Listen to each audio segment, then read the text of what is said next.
والعاقبۃ للمتقین والصلاۃ والسلام علی سید المرسلین اما بعد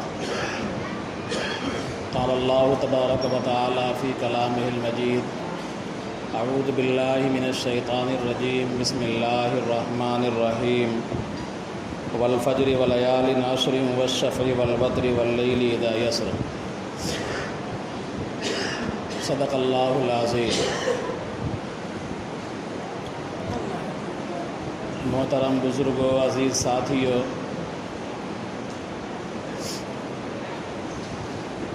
1443 ہجری کا آخری مہینہ ذی الحجہ شروع ہو گیا ہے اور آج ذی الحجہ کی پہلی تاریخ ہے۔ اللہ تبارک و تعالی نے جہاں مختلف مقامات کو فضیلتیں بخشی ہیں اور مختلف مقامات کے عبادتوں کے اجر کو بڑھا دیا ہے، جیسے کہ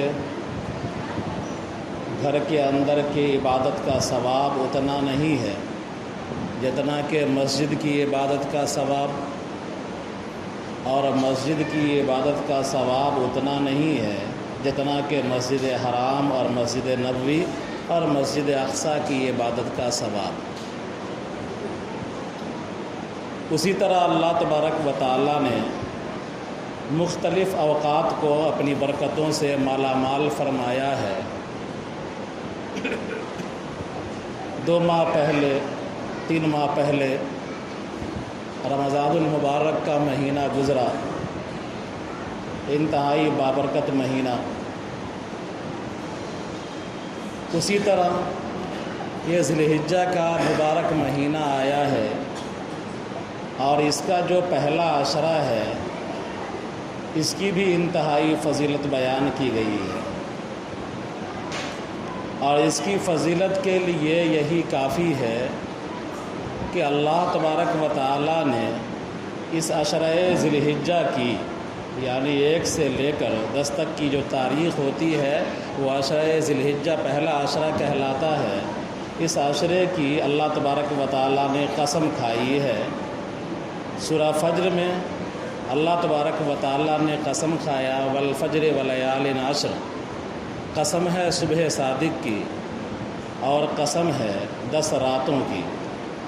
تو 10 راتوں کی قسم اور صبح صادق کی قسم، اس سے مراد عشرہ ذی الحجہ ہی ہے، اور جس دن ہم قربانی کرتے ہیں اس دن کی صبح مراد ہے۔ اللہ تبارک و تعالی جس چیز کی قسم کھا لے وہ چیز ہمارے آپ کے اعتبار سے، مخلوقات کے اعتبار سے انتہائی عظیم ہوتی ہے۔ تو اللہ کا قسم کھانا اس بات کی دلیل ہے کہ ان راتوں میں یا ان ایام میں بہت ساری فضیلتیں اللہ کی طرف سے عنایتیں ہوئی ہیں، اور اس کی اہمیت کو بتلانے کے لیے اللہ تعالیٰ نے قسم کھایا ہے۔ کیا ہے فضیلت اس عشرہ ذی الحجہ کی؟ ان کے دنوں کے بارے میں آتا ہے احادیث میں کہ اس عشرہ ذی الحجہ میں 1 سے لے کر 9 تک، 10 کو نہیں، 10 11 12 نہیں، 1 سے لے کر 9 تک اگر کوئی آدمی نفلی روزہ رکھتا ہے تو 1 روزے کا ثواب اس کو 1 سال کے نفلی روزوں کے برابر دیا جاتا ہے۔ اسی طرح جو عرفہ کا روزہ ہے، 9 تاریخ کا روزہ، اس کے بارے میں حدیث کے اندر آتا ہے کہ اگر کوئی آدمی عرفہ کا روزہ رکھتا ہے تو اس کے 1 سال پیچھے اور 1 سال اگلے گناہ معاف کر دیے جاتے ہیں۔ تو ان ایام میں 1 دن نفلی روزہ رکھنے کا ثواب 1 سال کے نفلی روزوں کے برابر ہے، 1 سال کے گناہ معاف ہوں گے، اور 9 تاریخ کے روزے کا ثواب 2 سال کے نفلی روزوں کے برابر ہے، 2 سال کے آگے پیچھے گناہ اللہ تبارک و تعالی معاف فرماتے ہیں۔ تو کتنی اہمیت کے حامل یہ ایام چل رہے ہیں، ہم کو اور آپ کو سمجھنا چاہیے، اور ان ایام میں عبادتوں کا اہتمام کرنا چاہیے، روزوں کا اہتمام کرنا چاہیے۔ ایک حدیث میں آتا ہے کہ جناب نبی کریم صلی اللہ علیہ وسلم نے ارشاد فرمایا کہ دنوں میں محترم دن یا دنوں میں ایسے دن جس میں اللہ تبارک و تعالیٰ کو اعمال بندوں کی طرف سے سب سے زیادہ محبوب ہوتے ہیں وہ یہ عشرۂ ذی الحجہ ہی ہے۔ یہ عشرۂ ذی الحجہ میں جو بھی عمل ہم کرتے ہیں اور ایام کے مقابلے میں اللہ تبارک و تعالیٰ کو ان ایام کا عمل زیادہ پسندیدہ ہے۔ ایک صحابی نے پوچھا کہ اللہ کے رسول، اگر کوئی آدمی دیگر ایام میں جہاد کر رہا ہے، فی سبیل اللہ کے راستے میں جان مال لگا رہا ہے، سرحد پر جنگ کر رہا ہے، دشمنوں سے لوہا لے رہا ہے، تو اللہ کے رسول صلی اللہ علیہ وسلم نے فرمایا ہاں، الا یہ کہ وہ آدمی اپنے جان و مال کے ساتھ ادھر ہی رہ جائے، یعنی شہید ہو جائے۔ تو صرف شہادت والا عمل ایسا ہے جو دیگر ایام میں زیادہ فضیلت رکھتا ہے ان ایام کے دیگر عبادتوں کے مقابلے میں، لہذا ان ایام میں عبادتوں کا اہتمام کرنا چاہیے۔ ایک اور حدیث ہے کہ جناب نبی کریم صلی اللہ علیہ وسلم سے مروی ہے، آپ صلی اللہ علیہ وسلم نے فرمایا کہ جب تم عشرۂ ذی الحجہ کو پاؤ تو ان ایام میں تسبیح، تحمید، تہلیل کا زیادہ اہتمام کرو، یعنی خوب پڑھو سبحان اللہ، خوب پڑھو الحمدللہ، خوب پڑھو لا الہ الا اللہ، اللہ اکبر، خوب کثرت سے ذکر و اذکار کیا کرو۔ بعض تابعین کا معمول تھا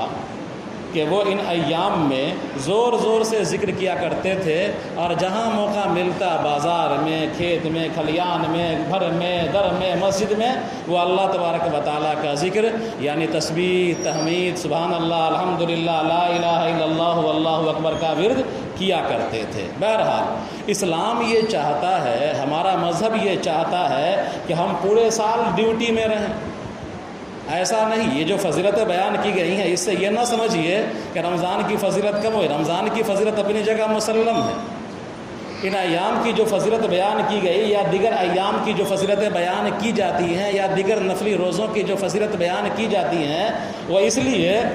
کہ ہمارے اور آپ کے اندر سستی نہ ہو، اور ہم اور آپ یہ نہ سمجھیں کہ صرف رمضان میں عبادت کر لیا اور کافی ہے، ہمارے لیے پورے سال کی عبادت کے لیے کافی ہے اور پورے سال ہم خواب خرگوش میں مست رہیں، بلکہ یہ ایام اللہ تبارک و تعالیٰ دیا ہے تاکہ ہم چاق و چوبند رہیں اور ایک کام ہو جائے اگلے کام کی ہم تیاری کرنے لگیں۔ مومن جو ہوتا ہے تو مومن کی حیثیت ہوتی ہے کہ وہ آل ٹائم مومن رہتا ہے، سونے کا وقت مستثنا ہے، مومن تو ہر وقت ڈیوٹی میں رہتا ہے۔ بہرحال تو ان ایام کی فضیلتیں ہیں، ان فضیلتوں کا ادراک ہم سب کو ہونا چاہیے اور ان ایام میں عبادتوں کا اہتمام کرنا چاہیے۔ ان کی راتوں کے بارے میں احادیث کے اندر آتا ہے کہ عشرۂ ذی الحجہ کی جو راتیں ہیں وہ راتیں ایک رات شب قدر کے برابر ہے، یعنی 10 راتیں جو آئی ہیں جس کی اللہ تبارک و تعالیٰ نے قسم کھایا ہے وَلَيَالٍ عَشْرٍ، تو ان میں سے ہر رات شب قدر کے برابر ہے۔ تو کتنی فضیلت والی بات ہے، اور کتنے فضیلت کے ایام اور کتنی فضیلت کی راتیں آنے والی ہے، چل رہی ہیں۔ اللہ تبارک و تعالی ہم سب کو عمل کی توفیق عطا فرمائے اور راتوں کو بھی کچھ عبادت کرنے کی توفیق عطا فرمائے، یا کم سے کم 5 وقتہ نمازوں کا اہتمام ہم کر لیں، عشاء ہی پڑھ لیں یا فجر کی نماز بھی پڑھ لیں، فجر کی نماز سے پہلے 2-4 رکعت تہجد بھی پڑھ لیں کم سے کم۔ بہرحال تو ان ایام میں عبادتوں کا اہتمام کرنا چاہیے۔ اس مہینے میں 2 اہم عبادت ہے جو انجام دی جاتی ہے، ایک تو حج ہے۔ الحمدللہ تمام ممالک سے حجاج اس سال حج کو جا رہے ہیں اور تقریباً 80% لوگ پہنچ چکے ہیں، 15-20% لوگ بچے ہوئے ہیں جو ہر ممالک سے پہنچنے والے ہیں۔ جس طرح ہم اور آپ اپنے دیگر امور کے لیے بجٹ بناتے ہیں،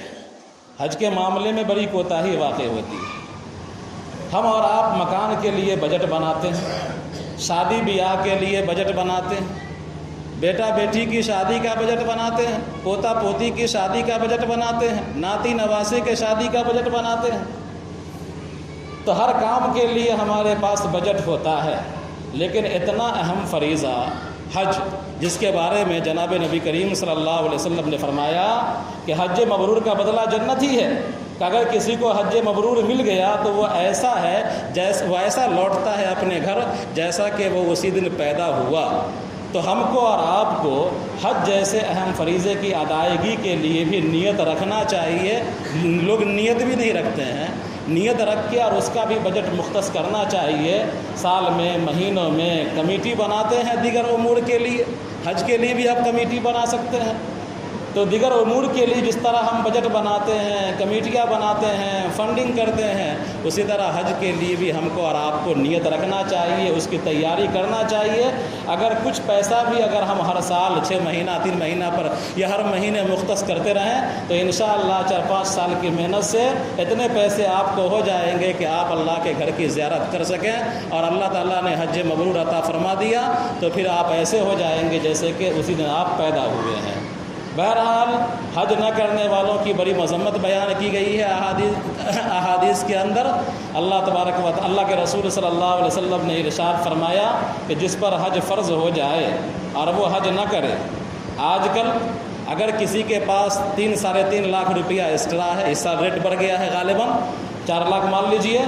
کہ اگر 4 لاکھ روپیہ ایکسٹرا ہے، ضرورت اصلیہ سے زائد ہے، یعنی روٹی کپڑا مکان جو ہماری ضرورت ہے، کھانے کی ضرورت، پہننے کی ضرورت، رہنے کی ضرورت، یہ ضرورت اصلیہ کہلاتی ہیں۔ ان ضرورت اصلیہ سے زائد اگر اتنے پیسے ہمارے پاس ہیں تو ہم پر حج فرض ہے۔ بہت سارے ہمارے بھائی ہیں جن کے اکاؤنٹ میں 10-10 لاکھ روپیہ موجود ہے لیکن وہ حج کو نہیں جا رہے ہیں۔ وہ ایسے ہی ہیں جیسے کہ ہندوستان کے مغلیہ شہنشاہ کہ 800 سال انہوں نے حکومت کیا، 600 سال 500 سال حکومت کیا، لیکن ان کو حج کی توفیق نہیں ملی، اور وہ ایک بھی بادشاہ ایسا نہیں گزرا جو حج بیت اللہ کو گیا ہو۔ تو ہم کو ان کی نقالی نہیں کرنی ہے۔ اللہ تعالیٰ نے ہم کو اگر پیسہ دیا ہے، ہمارے اکاؤنٹ میں اتنے پیسے ہو جائیں کہ جو حج کا جو اخراجات ہوتے ہیں وہ اخراجات کے ہم متحمل ہو جائیں تو ہم کو اول فرصت میں حج کرنا چاہیے۔ اگر ہم نہیں کرتے ہیں، ٹالتے ہیں، مٹولتے ہیں اور اسی حالت میں انتقال ہوتا ہے تو اللہ کے رسول صلی اللہ علیہ وسلم نے ارشاد فرمایا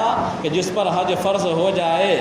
اور وہ حج نہ کر سکے اور اسی حالت میں اس کا انتقال ہو گیا، فلا علیہ ان یموت یہودیا او نصرانیا، کوئی پرواہ نہیں ہے، نہ اللہ کو کوئی پرواہ ہے نہ رسول اللہ کو کوئی پرواہ ہے کہ وہ یہودی بن کر مرے یا نصرانی بن کر مرے، یعنی اس کے خاتمہ ایمان پر ہونے کی کوئی گارنٹی نہیں ہے۔ بہرحال حج یہ اسلامی ارکان میں سے اہم رکن ہے جس کا سیزن چل رہا ہے۔ ہم اور آپ دیگر امور کے لیے بجٹ بناتے ہیں، اسی طرح حج کے لیے بھی نیت رکھیں اور حج کے لیے بجٹ بنانے کی کوشش کریں۔ اللہ نے زمین جائیداد دے دیا ہے، بیچ کر کے جائیں حج کرنے کے لیے، لیکن ہر مومن کے دل کے اندر یہ تمنا ہونی چاہیے کہ جس اللہ سے ہم محبت کرتے ہیں، جس رسول اللہ سے ہم محبت کرتے ہیں، اس رسول اللہ کے شہر کو دیکھیں، اس اللہ کے گھر کی تو زیارت کریں۔ بہرحال یہ تمنا ہونی چاہیے اور حج کی تیاری کرنا چاہیے۔ اللہ تبارک و تعالیٰ توفیق دینے والا ہے، اسباب پیدا کرنے والا ہے۔ جو آدمی سچے دل سے بجٹ بنائے گا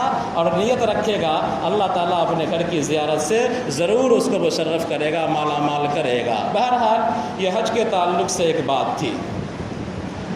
ان ایام میں قربانی کا عمل انجام دیا جاتا ہے اور آپ جانتے ہی ہیں قربانی کے بارے میں پوچھا گیا جناب نبی کریم صلی اللہ علیہ وسلم سے، ما هذه الاضاحی یا رسول اللہ، کہ اللہ کے رسول ہم جو قربانی کرتے ہیں یہ کیا ہے، اس کی حقیقت کیا ہے؟ تو اللہ کے رسول صلی اللہ علیہ وسلم نے فرمایا کہ یہ تمہارے ابا ابراہیم علیہ السلام کی سنت ہے۔ پھر آپ صلی اللہ علیہ وسلم سے پوچھا کہ اے اللہ ہمیں کیا ملے گا اس میں؟ جانور کو خرید کر لا کر کے ذبح کریں گے، گوشت کھا لیں گے، غریبوں کو کھلا دیں گے، ہم کو کیا اجر ملے گا؟ تو اللہ کے رسول صلی اللہ علیہ وسلم نے ارشاد فرمایا کہ ہر بال کے بدلے میں اللہ تبارک و تعالیٰ نیکی عطا فرمائے گا۔ اب ایک جانور کے بدن پر کتنے بال ہوتے ہیں؟ بے شمار بال ہوتے ہیں، آپ گننا چاہیں تو گن نہ سکیں گے۔ تو قربانی کا عمل اتنا اونچا عمل ہے کہ اللہ تبارک و تعالیٰ بھی اپنے فضل سے بے شمار نیکیاں اور بے شمار ثواب عنایت فرمائے گا۔ بہرحال قربانی کے لیے خلوص ضروری ہے۔ اللہ تبارک و تعالیٰ کے یہاں ہر عمل خلوص کا متقاضی ہے۔ اگر خلوص ہے تو ہمارا عمل اللہ کے یہاں قبول ہے، اگر خلوص نہیں ہے تو ہماری نمازیں بھی ہمارے منہ پر لپیٹ کر مار دی جاتی ہیں۔ بسا اوقات ہم اچھے سے قرات کرتے ہیں، خوب مخارج صحیح کر کر کے اور گردن ہلا کر کے، پیٹ ہلا کر کے نماز پڑھتے ہیں، لیکن ایسا ہوتا ہے کہ ہماری نمازیں ہمارے منہ پر مار دی جاتی ہیں، اس لیے کہ ہمارے اندر ریاکاری ہوتا ہے۔ تو ریاکاری کا عمل اللہ تعالیٰ کو پسند نہیں ہے۔ قیامت کے دن کہے گا کہ جا، تو جس کے لیے عمل کیا تھا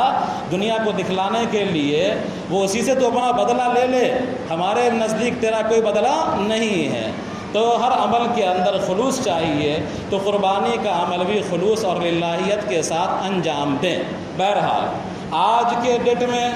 اگر کسی آدمی کے پاس تقریباً 38,000 روپیہ موجود ہے، آج کے ڈیٹ میں اگر کسی آدمی کے پاس تقریباً 38,000 روپیہ موجود ہے، یا 38,000 روپیہ کے برابر سونا چاندی زیورات مخلوط موجود ہے، یا 38,000 روپیے کے برابر ضرورت سے زائد سامان موجود ہے، روٹی کپڑا اور مکان، کھانے پینے کی ضرورت، پہننے کی ضرورت اور مکان کی ضرورت، اس سے زائد 38,000 کی مالیت کا سامان موجود ہے، یا کاروبار کر رہے ہیں، کھوکھا کھولے ہوئے ہیں، دکان کھولے ہوئے ہیں، اور 38,000 روپے کی مالیت کا سامان آپ کی دکان کے اندر موجود ہے، اور آپ پر قرضہ ورضہ نہیں ہے، تو آپ پر قربانی واجب ہے۔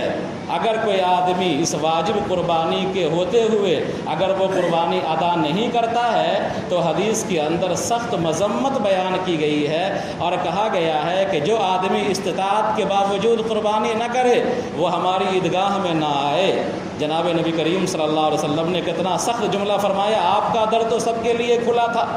آپ کا گھر سب کے لیے کھلا تھا، آپ تو رحمت للعالمین تھے، آپ نے دشمنوں کو بھی اپنے پاس آنے سے منع نہیں کیا، لیکن اگر کوئی آدمی استطاعت کے باوجود قربانی نہیں کرتا ہے تو کہا کہ میری عیدگاہ میں وہ آدمی نہ آئے، عیدگاہ نہ جائے، تو اتنی سخت مذمت ہے۔ بہرحال تو آج کے ریٹ کے اعتبار سے، چاندی کا جو ریٹ ہے آج کے ریٹ کے اعتبار سے، اگر کوئی آدمی کے پاس 38,000 کی مالیت کا سامان موجود ہے، 38,000 کیش موجود ہے، یا سونا چاندی کا مخلوط زیور موجود ہے، یا سامانہ تجارت موجود ہے، اور اس پر قرض وغیرہ نہیں ہے، تو اس آدمی پر قربانی واجب ہے، مرد ہوں یا عورت، ان کا اہتمام کرنا چاہیے، قربانی کے عمل کو خلوص اور للہیت کے ساتھ انجام دینا چاہیے۔ بہرحال ابھی جانور کی خریداری کا عمل چل رہا ہے، خریداری میں ہم اور آپ ہنسکا کرتے ہیں، ایک دوسرے کی نقل کرتے ہیں۔ اگر کسی نے 22,000 کا جانور خریدا تو ہم قرضہ ورضہ لے کر کے بھی 28,000 کا جانور خریدنے کی کوشش کرتے ہیں، تو کہیں نہ کہیں ہمارے اندر ریاکاری آ گئی، اس سے بچنا چاہیے۔ اللہ تبارک و تعالیٰ نے آپ کو جیسی استطاعت دی ہے، آپ خوبصورت جانور دیکھ کر کے خریدیے، موٹا فروا اتنا بیل کی طرح ہونا یہ ضروری نہیں ہے، یا اونٹ کی طرح ہونا یہ ضروری نہیں ہے۔ بہرحال خلوص ہر عمل میں ہمارا ہونا چاہیے۔ تو قربانی کا جانور خریدتے وقت ہم کو اور آپ کو اس بات کا اتنا اہتمام کرنا چاہیے کہ ہم کسی کی نقالی نہ کریں۔ ہاں البتہ یہ ہے کہ ہم آگے بڑھنے کی کوشش کریں، خوب فرما جانور خریدے وہ الگ بات ہے، لیکن دکھلانے کے لیے کہ اس نے ایسا جانور خریدا، ہم سب سے مہنگا جانور خریدیں، یہ ہم نہ کریں، اس سے ہم بچیں۔ تو قربانی کے جانور عیبدار نہیں ہونا چاہیے، انتہائی لنگڑا نہیں ہونا چاہیے، اندھا نہیں ہونا چاہیے، کنکٹا دمکٹا وغیرہ جو ہوتا ہے وہ سب جانور نہیں ہونا چاہیے۔ الحمدللہ یہ سب مسئلہ ہم جانتے ہیں اور خریدنے میں ہم اہتمام کرتے ہیں۔ ان ایام میں جو آدمی قربانی کرتا ہے اس آدمی کے لیے مستحب یہ ہے کہ وہ آدمی اپنے ناخن کو، اپنے بالوں کو جو ایکسٹرا بالیں ہیں، مونچھ وغیرہ ہے یا زیر ناف وغیرہ ہے یا بغل وغیرہ ہے، اس کو نہ کاٹے۔ ان ایام کے شروع ہونے سے پہلے اہتمام کے ساتھ ان چیزوں کی صفائی کر لے، یہ مستحب عمل ہے۔ یعنی حاجیوں کی مشابہت اختیار کرنا، اپنے ناخن کو نہ کاٹنا، بال بڑھے ہوئے کو نہ کاٹنا، مونچھ نہ کاٹنا، تو یہ مستحب عمل ہے، لیکن یہ مستحب ہے، واجب نہیں ہے۔